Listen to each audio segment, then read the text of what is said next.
Hey everybody, Chris here. Thanks for downloading this episode of Fortune Comic News. Just a quick reminder, if you want to go that extra mile, go to patreon.com/Fortune Comic News where you can get the amazing Mike and that guy Chris show. $4 a month, that's 4 episodes, $4, that's $1 an episode. That's awesome. More content from us, and we appreciate you for doing it. Also, at $2 a month, you can get the Bat Friends podcast 3 days earlier than everybody else. That means you can be ahead of everybody on that one. But if you don't want to, that's fine. We still appreciate you listening. And if you could, go to your iTunes or whatever podcatcher you use, give us a 5-star review and leave us a review. It means so much to us. We appreciate everybody for listening, for reviewing, and all that. So I won't take any more of your time. On to the show.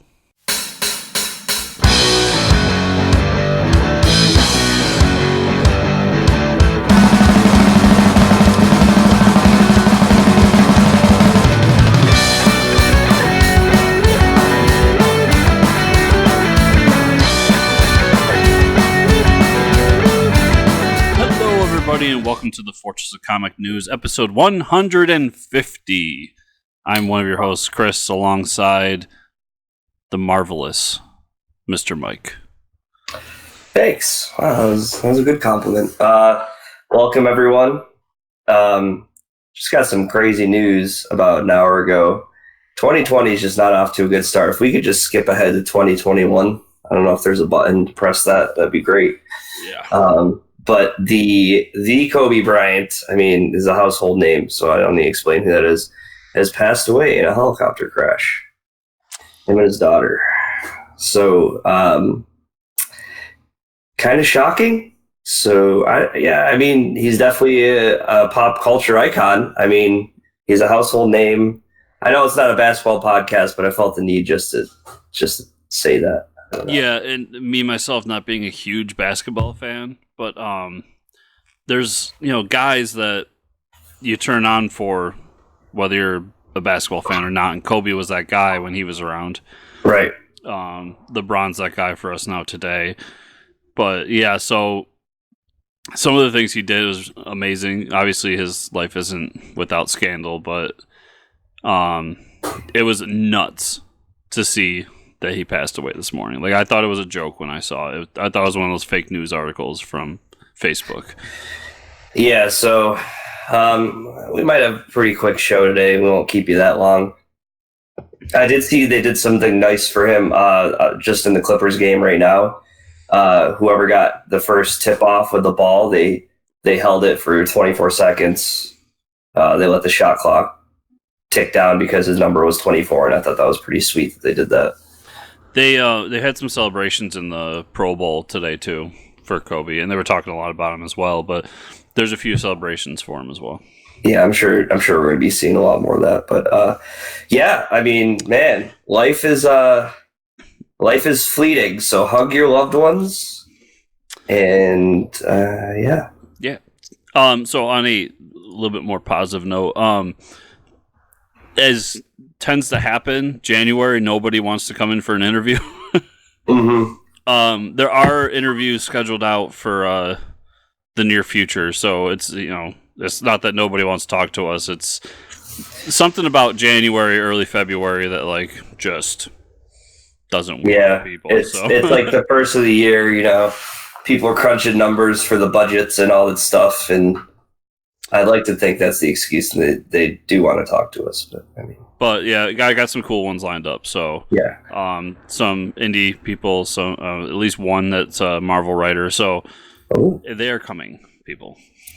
And to let everybody know, Chris doesn't even tell me who it is, because I can't keep my mouth shut about anything. So he pretty much tells me like the day before, and I'm like, oh my god. Because I remember we had Rob Venditti on, and I just couldn't contain my excitement. And a part of it, to go behind the scenes, is that I've become superstitious about it because there's been a few times we've gotten huge names who are like, right. I'll do it, and I'm all excited about it, and I tell everybody, and then it's like, oh, they fell through at the last second, or they, at some point they're just like, oh no, I can't do it now. Sorry. So I'm not gonna name names, but yeah, that's part of it, is my superstition that they're just gonna fall through if I tell somebody. Yeah. So when they happen, they happen. But for now, you get just us talking about things and stuff. Not a whole lot of news this week, but I think we got in a couple weeks. We got Birds of Prey coming out. Everybody's excited about that. Woo! Yep. We'll say that the last trailer we talked about looks pretty good. I keep seeing all this. They turned I don't know where the Chinese theater is in Hollywood. Mm-hmm. They turned it into Harleywood. For the weekend they did a whole event, and I thought it was pretty cool. Yeah, it's funny to see young ObiWan walking around, with long hair, blonde hair. You're just like, Ewan McGregor, man. You it's just weird to see him like that. It's like, oh, you think it's Obi-Wan, but speaking of Obi-Wan, we haven't heard much about the show. But we are told that it's on hold because the scripts aren't up to par, and frankly, I'm happy about that. Yeah, delay it and get it right. Mm-hmm. Ewan McGregor did post something about all the drama's bullshit and all this other stuff. So I would say that probably there was just things that needed to change timeline wise. Mm-hmm. And now they're just, putting in those finishing touches. But it looks like, they're going to be on hold for a little bit. It's honestly, though, Ewan McGregor just needs to grow a beard. That's what the actual delay is. He showed up to set and they were like, well, pack it up. We'll see you in a few months. Nobody told them. They're like, you can't just CGI it on like they did. DC Comics does it with Henry Cavill, the mustache. They're like, no. If you can get rid of a mustache, you can CGI on a beard. Yeah. I'm just saying. Disney, you have the technology. Yeah, come on. You're creating people in movies that aren't even alive anymore. I mean, come on. You can make a CGI beard.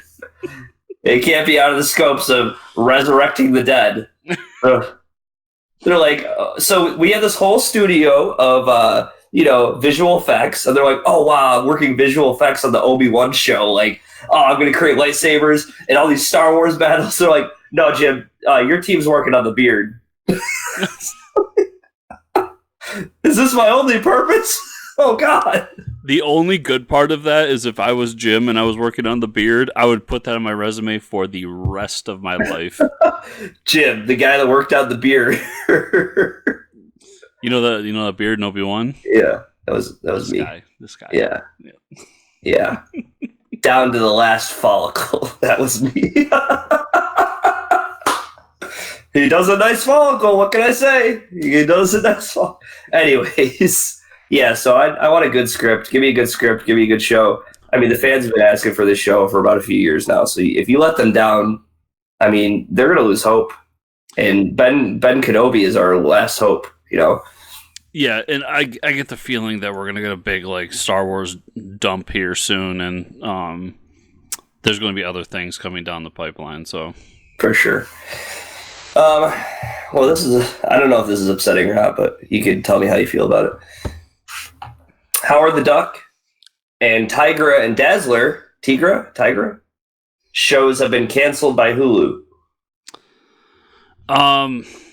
The sad part about this is the Howard the Duck show was the one that Kevin Smith was helming. Oh, that's right. Maybe it's going to move to Disney Plus or something like that. It looks like, even judging by Kevin's reaction online, that it is in fact canceled because they are doing a MODOK show, which they lost a bunch of people for that recently.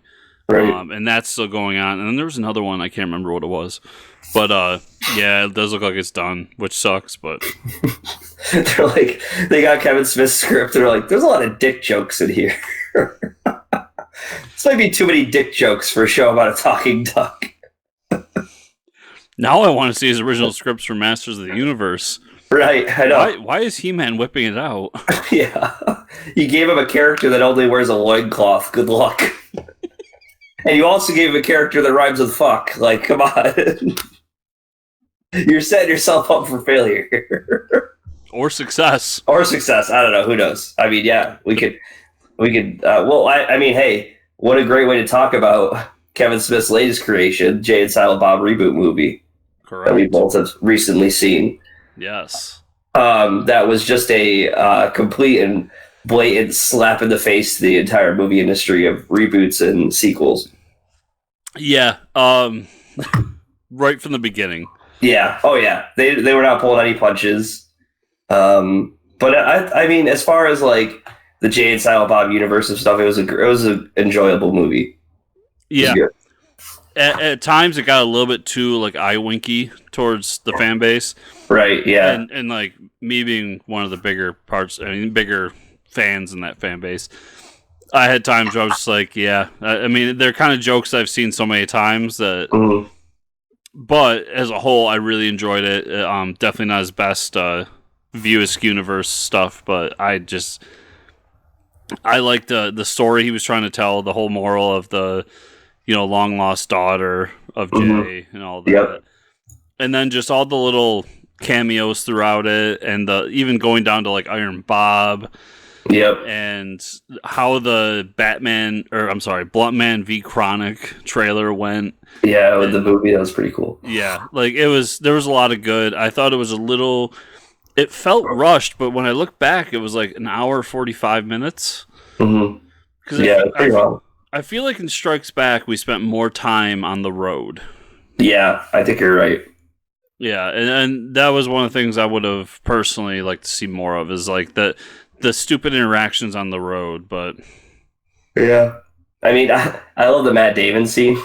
Yeah, where he talks about like a lot of people are curious about what happened to my character in Dogma. And he goes on a story about how like he becomes Jason Bourne. And I'm like, I'm okay with that. We'll just keep that as a continuity. No Mark Hamill though, huh? Yeah, that was kind of sad. Curious about that one, but. Who else was in it? There's some like Cheech and Chong were in it. Yeah. The Method Man and Redman part was really fantastic. That was awesome. Yep. Talking about fatherhood. A lesson on fatherhood from Method Man and Redman. I mean, who better? Yeah. Who better? Mm-hmm. Yeah, it was great. It was great seeing Brody again, being back in the mall. Yep. There was a lot of things like when it first started, I was really hesitant, and then I got into it, and I was like, it's like an old glove. Like, it's just so nice to be back in this universe. It fits so well, and it just works. So I'm down to keep this going, and I did enjoy it. It was a lot of fun. Yeah. Yeah, so, I mean, if you're a fan of all that stuff, definitely check it out. We just could jump into the comic news, I guess. Comics. What everybody's here for. All right, so more zombies. Marvel announces Marvel Zombies Resurrection, a 4-issue miniseries, is coming in April. Oh boy. This will follow the events of the one-shot Marvel Zombies Resurrected, have the same creative team, Philip Kennedy Johnson, artist Leonard Kirk. More zombies. It seems like they're giving it to you in doses, though. They're not like, this is ongoing. They're like, here's a few more. Yeah, it's going the same way the original Marvel Zombies went, where it started with Kirkman doing the one-shot Dead Days. Mm-hmm. And then kind of, there were hints of it in the Ultimate Universe, and then went into its own series from there. So I'm down. I really liked that one shot. I thought it was cool. It was interesting. It was something. It was a little bit different from what Kirkman did back when. So it's definitely going to be a check out for me. Yeah. Chris likes his zombies, and I like my Marvel. Yeah. Werewolf by Night is back from co-writers Taboo from the Black Eyed Peas and Ben Jackendoff. And that is a real name. That's a real name, Jackendoff. That is his actual name. No, I thought Taboo was weird. Well, no other details are given, but seeing as this is the series Moon Knight first appeared in, it's safe to assume it will come out near the Moon Knight Disney Plus series. That makes sense. Yeah. And it's probably going to be one of the characters. Yeah, I think they said Werewolf by Night's going to be in the series as well. We'll see. Werewolf by Night does nothing for me. I'll have to see more talk about it. If this is going to be how they're going to do Moon Knight moving forward, I might check it out. But if this is just a werewolf book, then I'll probably skip. Yeah, I'm just werewolves, vampires. I don't know. Just not for me. Yeah, werewolves are even like my list of like horror goes like zombies. You can get me pretty easy. Mm-hmm. Vampires, you have to have a good premise. Mm-hmm. Werewolves, it's gonna be real tough to get me in there. Yeah, I don't know. It's I mean, strange. The one like werewolf thing that I like actually enjoy is like when Captain America turns into a werewolf, and that's about it. Yeah, that's pretty. I mean, he's still wearing the costume, so Yeah, that's pretty awesome. And it's very strange to me that Taboo is writing this. I mean, has he written stuff before? Well, it's from the Black Eyed Peas, so no. I'm sorry, I had to. Listen, that's the Black Eyed. I'm just saying the Black Eyed Peas are not really doing much now. And with that slam dunk as the end of this episode. Yep, pretty much. There goes all our listeners. No, I mean, Black Eyed Peas really isn't relevant right now, and maybe the early 2000s, but I don't know. I mean, I remember his name coming up before that it was like, oh, wow, the Black Eyed Peas guy is writing books now. But I don't think I've ever read anything, so. I mean, hey, that guy from My Chemical Romance wrote a few, and they were pretty good. Yeah, Gerard Way, and he's got a TV show, so hey, who knows? I mean, writing, you gotta have experience with writing if you wrote songs. I'm assuming he wrote some stuff with Black Eyed Peas. Yeah.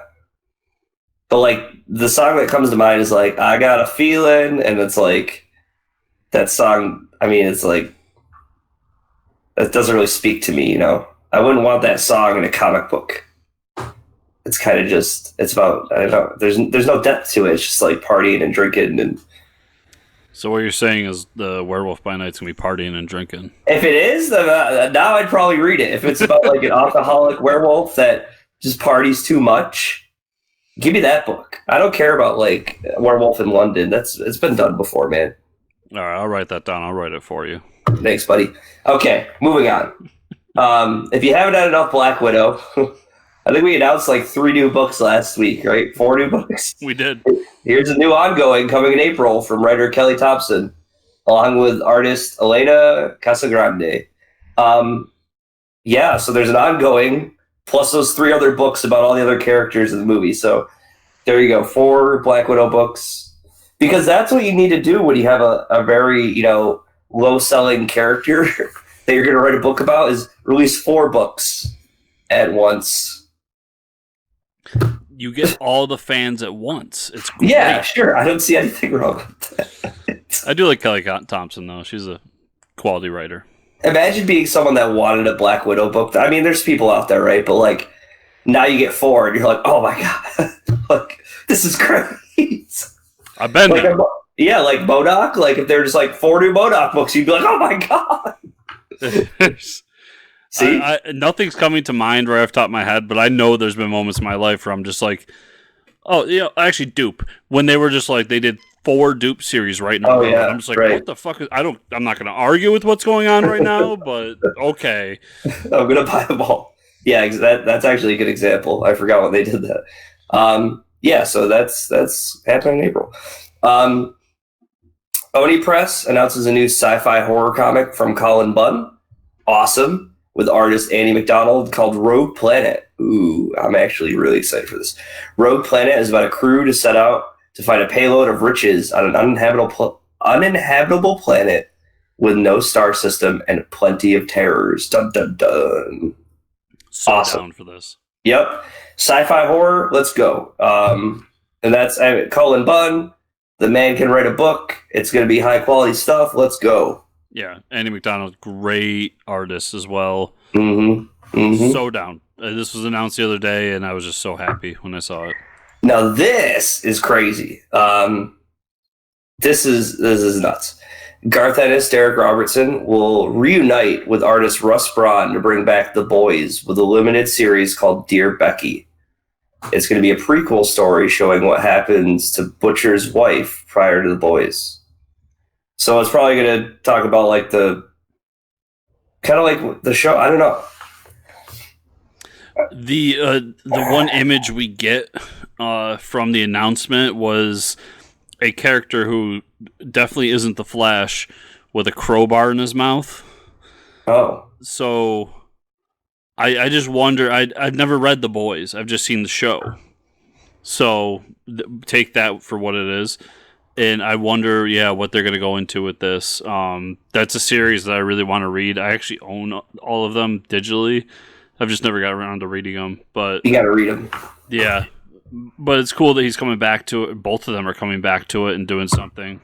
Garth wrote a whole thing about how he said he was never going to do another Boys thing, that the story was done. Mm-hmm. But then with the show and the popularity, and he's just been thinking a lot about it, and he's probably got a mortgage to pay for. He wanted to tell this story, so good for him. If it's a good story, I don't care what the reason is. But right, they're like, here's the check. Okay, I guess. Yeah, and I mean it's Dynamite, so right. Dynamite's probably like, yeah, whatever you want, because the only other thing we have is Red Sonja and James Bond.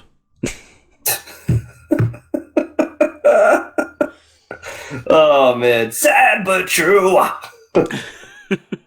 right, let's talk about what we read this week before we become two salty old men on their last wits.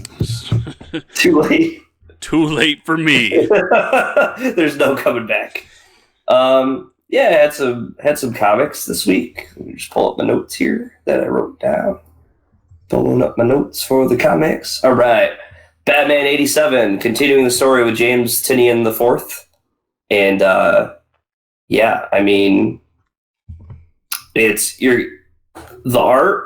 I mean, Tony S. Daniels' art is so wild, man. Like, he draws like Penguin all maniacal, and it's almost like Danny DeVito's Penguin, but like even creepier. If you can imagine that. So it left off, the last issue was like all these 5 major assassins showed up in Gotham, and then Batman captured them like way too easily. But come to find out, it's part of this bigger plan to reshape Gotham.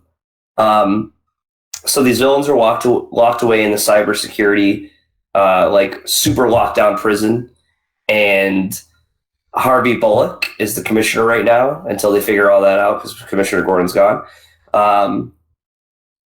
Meanwhile, the Riddler is like gone pretty crazy. He's like hooked up into computers. He's all like, he took some drug to like make him super, super smart, super powered, but he's also like deformed. Now he's crazy. And he's like trying to call Penguin and warn him about like, hey, there's this other villain coming to town.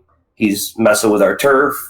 You better watch out. And he's like, yeah. And then they like pan out, and Penguin has already killed everyone that works for him. Like, he's just sitting in his office, and everyone's just laying there like stabbed to death. And he's just like, yeah, I'm already taking care of it. Like, just killed everyone, dude. So lo and behold, they dupe Batman, and the villains get out of the cybersecurity prison. Like, they break out. Oh, big surprise. Like, Deathstroke's part of the crew. So he's like, but as they're breaking out, Penguin shows up and is like, I'm not letting any of you out. Like, you guys are trying to take over my city. So now it's almost like Batman and Penguin have a shared, enemy,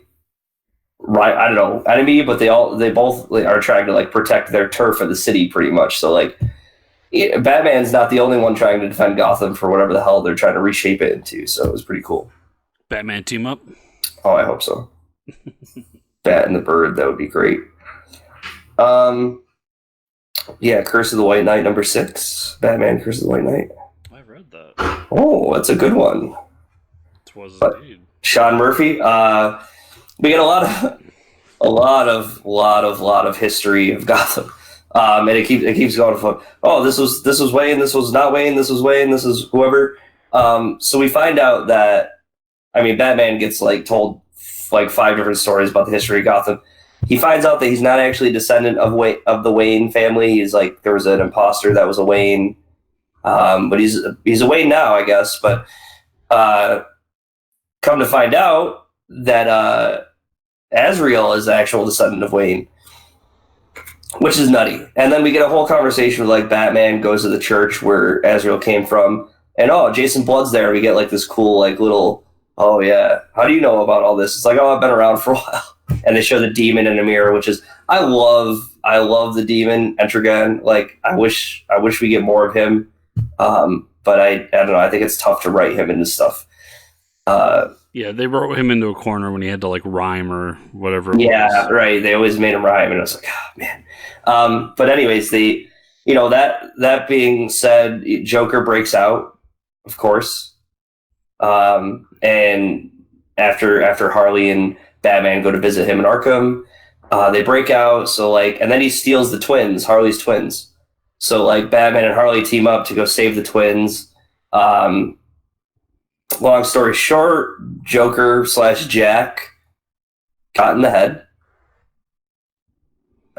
So he's kaput, pretty much. They capture Azrael, and Batman finds out that he's not a Wayne. Yeah, I was shocked to see this isn't the last issue. Yeah, I was like, where do you go from here? They all wake up and it was a bad dream, probably. I don't know. No, but it's really interesting stuff. The art's amazing. It's a whole new twist on Gotham and Batman in general. Yeah, and I think it was all interesting stuff. Yeah, it makes me feel like our thoughts on this the sequel, the Beyond the White Knight, that he's working on might be true, because if this all feels like reasons for him to no longer be Batman. Yeah, and for someone else to take over as commissioner, obviously. So yeah, the series is so good. It really is. Another series that's so good, Shazam number 10. Did you read that? No, I'm still catching up on Shazam, actually. Oh. Fantastic cover, though. Yeah, really great. Mm-hmm. Cover of the week. Mm-hmm. Great issue. Really unlocks some others. I mean, we talked about the reveal of the cover of issue 13 with Superboy Prime. Well, pretty crazy stuff's happening. King Kid is as back on Earth, so like, there's a huge fight with the Shazam family and him trying to get him away. I think that was his name, right? King Kid? Kid King? Yeah. So they deal with that, and the wizard shows up and like takes him. He's like, yeah, don't worry, I'll get rid of him. And they're like, well, the wizard's kind of an asshole. Like, we should go check and make sure that, they're not going to mess with this guy. Meanwhile, Dr. Savannah unlocks the Monster Lands. And we get into the Monster Lands, and it comes to find out the Monster Lands used to be, they used to call them the Godlands, I think. Yeah. So the Godlands were created to, like, harness the power of the Rock of Eternity. And the gods were like, this is all the power. But they're like, we got to lock it away. It's going to be used for bad. So that's what became the Monster Lands. It's just an area that's, like, trapped with bad people. That's why they call it Monster Lands.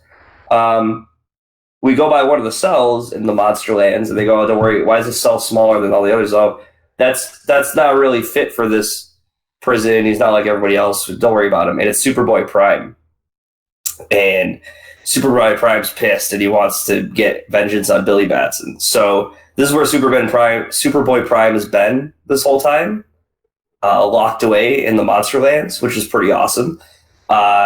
Pretty huge continuity-wise that he's going to be coming back, and especially in the Shazam book. So I think this is going to become an ongoing, and this is where our crisis might happen. Really interesting stuff. And then at the end of the issue,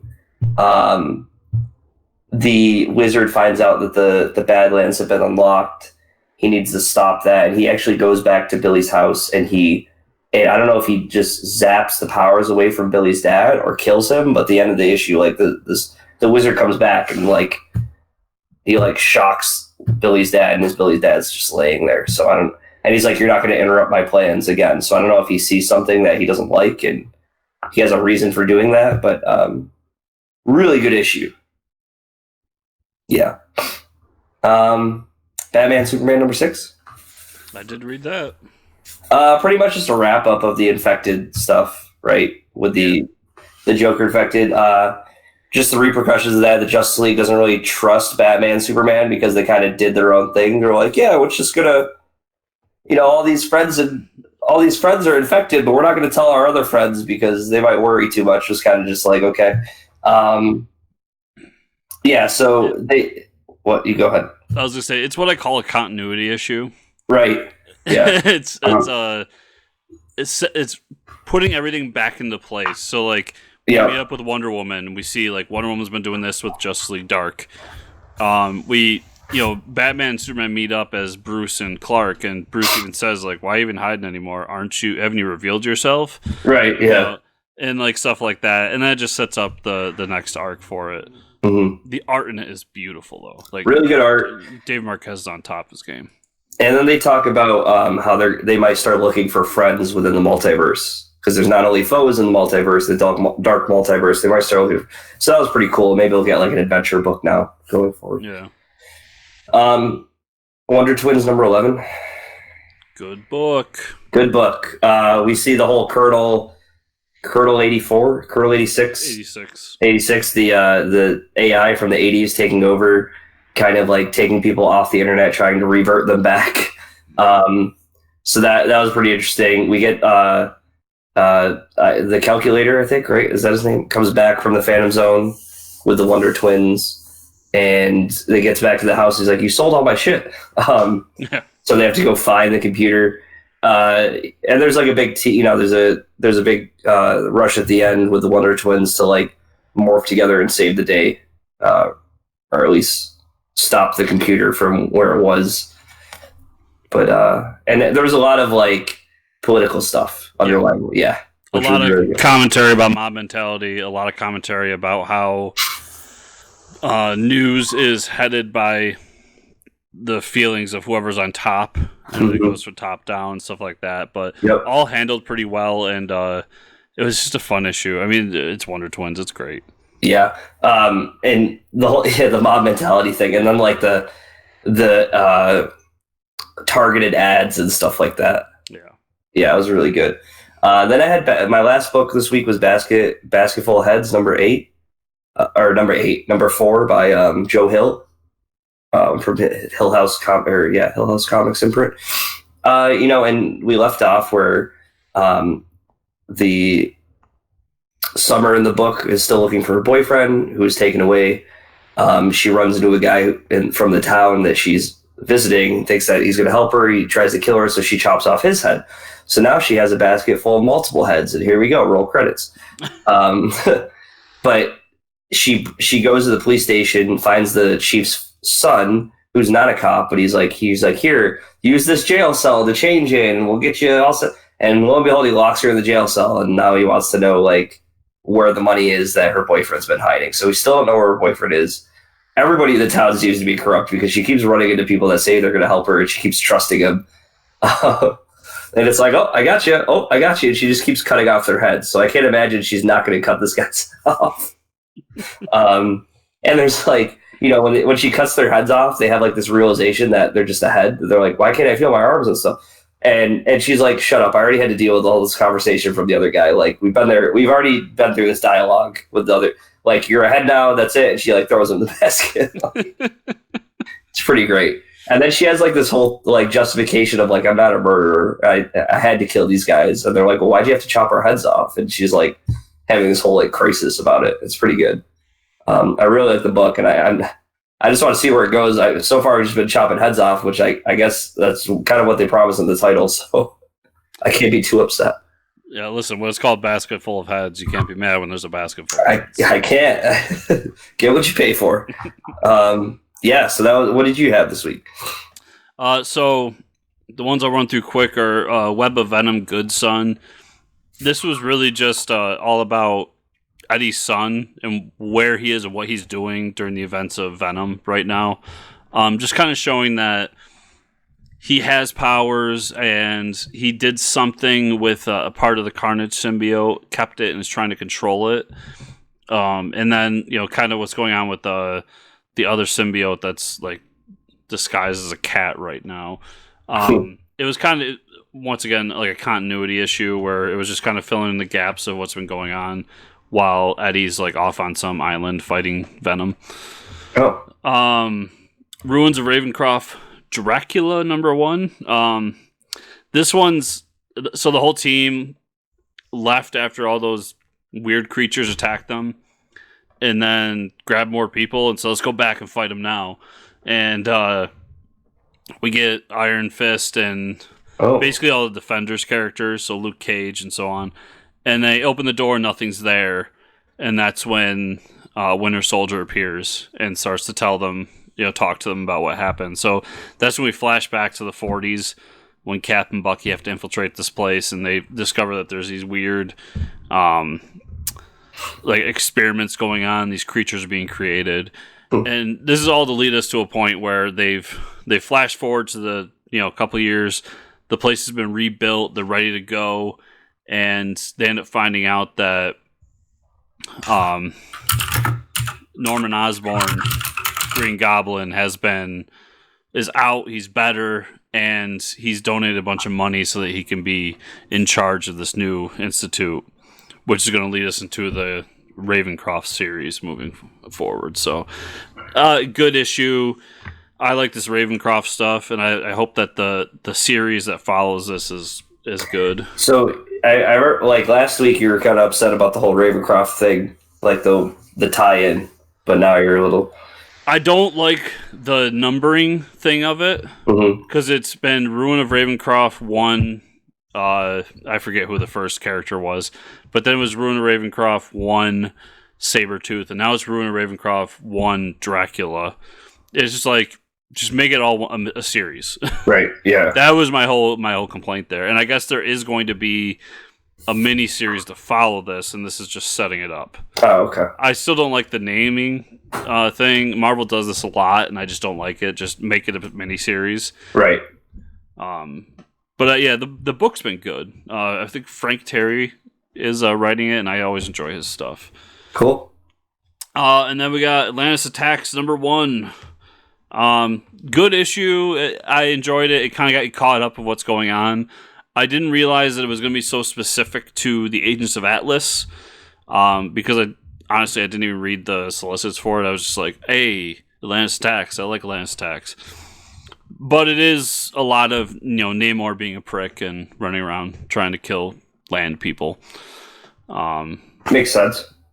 So I'll continue with it, even though I don't really care for the new Agents of Atlas stuff that's been coming out. But I like my Namor. Kind of like Throne of Atlantis, huh? Nothing like that. Nothing? Okay, my bad. A book I'm surprised you're not reading. Year of the Villain, Hell Arisen #2. Oh, yeah. This kind of follows the Batman Superman series.